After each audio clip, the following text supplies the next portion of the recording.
¿Qué es la política? A nuestro tiempo ya casi nadie nombra la política como un arte. Violencia, tragedia, sufrimiento son descripciones de algunos movimientos políticos más grandes de la historia, revolución y búsqueda de justicia.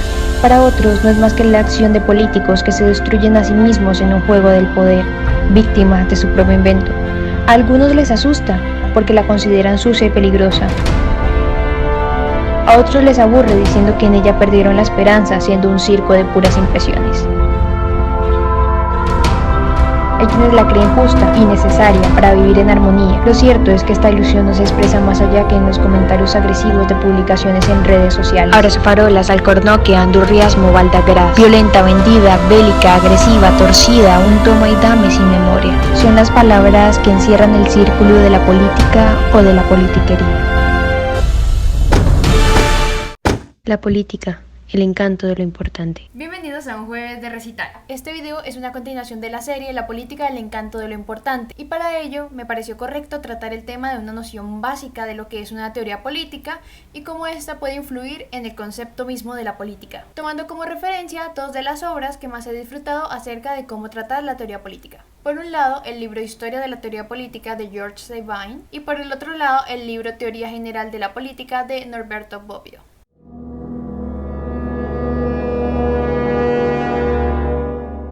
El análisis de cada una de las teorías expuestas por los diversos pensadores con relación a la ciencia política es lo que conocemos como una teoría política. Esto se ve relacionado a su vez con filosofía política, historia política y, como no, ciencia política. Las relaciones entre ciencia política y filosofía política, o entre teoría e ideología, con lecciones legadas desde los clásicos como son Hobbes, Locke, Kant, también Marx y Weber, son conexiones que vamos a ver muy reflejadas en el libro Historia de la teoría política. Mientras que uno de los aspectos más relevantes de la teoría de Bobbio fue su estudio de los valores. Desde que el hombre se planteó los primeros cuestionamientos acerca de su organización social, política y el comportamiento, apareció en nuestro saber la teoría política, ligada por ello a la primera escuela de filosofía de la que tenemos registro, la de Platón y Aristóteles. Sabine se ha trazado uno de los panoramas críticos más completos en la historia de las ideas y el pensamiento político, pasando por disciplinas de la historia de las ideas, historia de la política, filosofía política y teoría del Estado con pensamientos políticos. Esto podría ser greco-romano, que conlleva al derecho natural, el pensamiento del Estado moderno que deriva del pensamiento renacentista, con la independencia de la teoría, donde política ya no es igual a religión, y el pensamiento de la Ilustración, para luego llegar al pensamiento del siglo XX. Pero bien, más allá de la explicación del surgimiento del Estado como una necesidad económica, debe reconocerse que el poder político fue y es consecuencia de la organización social. El hombre, en su aspecto político que está presente en todas las actividades humanas, no solo busca dar solución a cuestiones económicas, sino también a desarrollar acciones que implican poder. Unas y otras están reguladas por un orden o derecho positivo. Por ello, el conocimiento científico de los fenómenos relacionados con el poder político es prioridad para la sociedad actual. Es fundamental conocer al sistema, estructuras, límites y eficiencias políticas de la sociedad para así poder analizar las expresiones jurídicas del Estado. Es claro que el hecho político se caracteriza por tener sustento en una comunidad humana formada para la organización del bien más importante para la sociedad. Esto es el bien común, entrelazando contenido como gobierno, dirección, poder, autonomía, sí, esa de la que nos hablaba Kant, y como no, la lucha del poder. Claro que otra actividad inseparable de la política es sin duda la economía.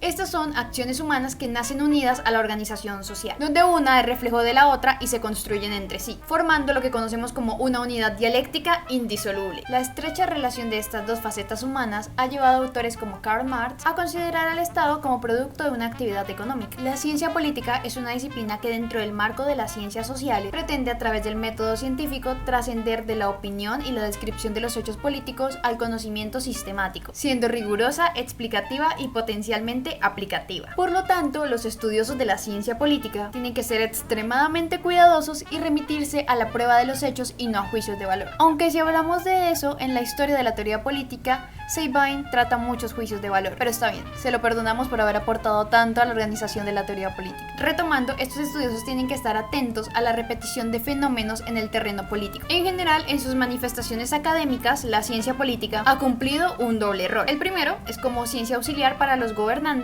y el segundo es como ciencia crítica respecto a la política práctica. Marx y Engels estudiaron la teoría de Hegel y de Feuerbach, la economía política de Adam Smith, que nuevamente, como en el primer episodio de esta serie, La riqueza de las naciones está muy recomendado. También La economía de David Ricardo y El socialismo francés del siglo XIX. Todo esto para desarrollar una crítica a la sociedad que es tanto científica como revolucionaria y que alcanzó su expresión más sistemática en su obra más importante, que es El Capital. El libro Historia de la teoría política no solamente está basado en los postulados más representativos del tema, sino que también, al igual que teoría general de la política, comparten un vínculo, y es el inicio del pensamiento de Hobbes. Estas obras, basadas en los escritos políticos de Hobbes, que giran en torno a la conducta humana, dejan en claro que hay que establecer una diferencia entre deseo y razón. Hobbes sostiene que la religión se encuentra bajo el dominio del derecho y el gobierno, lo cual indica que el gobierno temporal y el espiritual son idénticos. Por eso Hobbes, en su texto El Leviatán, explica la teoría política, donde dice que el hombre es desconfiado y egoísta por naturaleza, y por ello necesita un gobierno que sirva de mediador en sus relaciones, y así poderse sentir más tranquilo, pero siempre teniendo en cuenta el concepto de gobernante y gobernado. De los que se distinguen en mayor parte en estas obras son Platón, Aristóteles, San Agustín, Hobbes, Maquiavelo, John Locke, Rousseau, David Hume, Berg, Hegel y Marx, que son en general grandes nombres de la historia de la tradición intelectual occidental y de los temas que en sí tratan estos libros, siendo uno de los últimos la parte del fascismo. Thomas Hobbes, en su libro Leviatán, sugirió la idea revolucionaria de que el mundo físico es un sistema puramente mecánico, en el que todo lo que ocurre puede explicarse por desplazamiento de unos cuerpos con relación a otros. La filosofía de Hobbes puede resumirse como un plan encaminado a asimilar a la psicología y a la política a las ciencias físicas exactas. Hobbes, que es una fundamentación del absolutismo, nos habla del estado de naturaleza, donde el hombre se encuentra en una guerra contra todos. Por lo tanto, Hobbes pertenece a los ius naturalistas, o los filósofos del derecho natural. El poder absoluto del soberano es una teoría a la cual se asocia con mayor generalidad el nombre de Hobbes, pues era en realidad el complemento necesario de su individualidad. Al Estado, Hobbes lo va a llamar Leviatán, como habíamos dicho anteriormente, y es que Leviatán es uno de los nombres bíblicos que se le da al diablo. La concepción que tenía el Estado para Hobbes era la de aquel que tenía la función de ejercer violencia física a los miembros que violentaran su pacto de unión. Y aunque el Leviatán tenga estas ideas, uno de los puntos que hay que reconocer es que fue un punto de partida para el nacimiento de la política moderna. Ahora, Hobbes nos habla del estado de naturaleza, pero ¿qué es esto?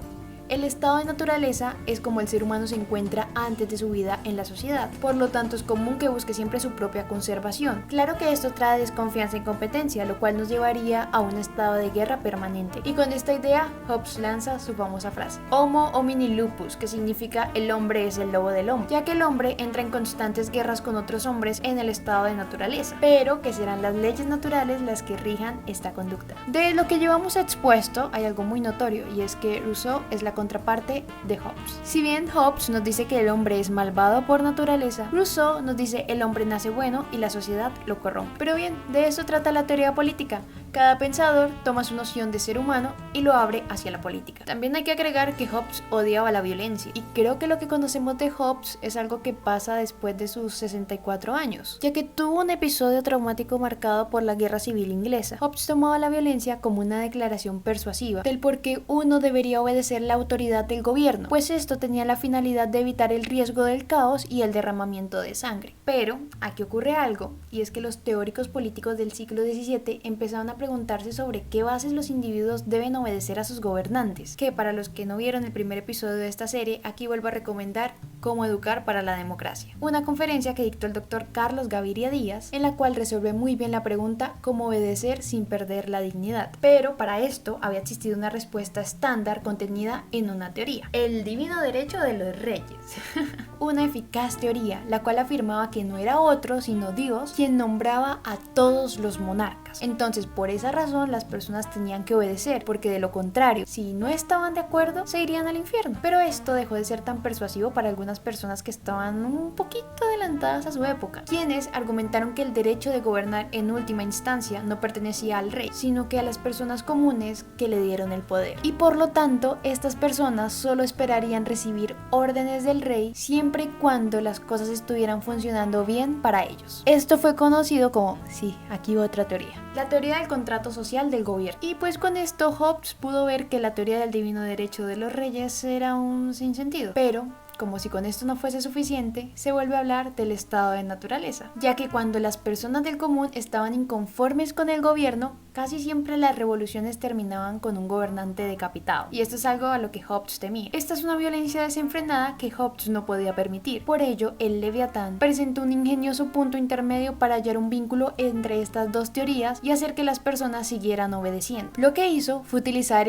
ustedes ya saben, el estado de naturaleza, argumentando que este estado no podría ser un lugar bonito, porque los seres humanos, dejados a su propia suerte y sin una autoridad central, claramente mantendrían envueltos en riñas y enfrentamientos, un total caos, y con esta fórmula la vida habría sido brutal, desagradable y corta. Como resultado del miedo y temor acerca del caos, las personas fueron llamadas a formar gobiernos. Y como esto es acudir a una fuerte autoridad, para Hobbes significa que hay que mantener obediencia. Y el único derecho que las personas tenían para protestar acerca de un gobernante absoluto era si éste amenazaba directamente con matarlas. Pero si el gobernante sofocaba a la oposición, imponía onerosos impuestos, paralizaba la economía y encerraba las disidencias, esto no significaba nada y no era una razón válida para salir a las calles y protestar. Es decir, el gobernante podría tener una inclinación a hacer las cosas mal, pero aún así las personas tenían el deber de obedecer, debido a que si los hombres pudiesen gobernarse a sí mismos, no necesitarían de ningún poder común, y el que se queje de un prejuicio por parte de su soberano se está quejando de algo en lo cual él es autor. Por lo tanto, no deberá acusar a ningún hombre más que a sí mismo. Bobbio entendía su labor como una teorización general de lo político, en lo que convergían elementos de otra rama del saber, por ejemplo la sociología y la historia. Esto es una teorización previa a los elementos a tener en cuenta para elaborar una noción valorativa de lo que es la política.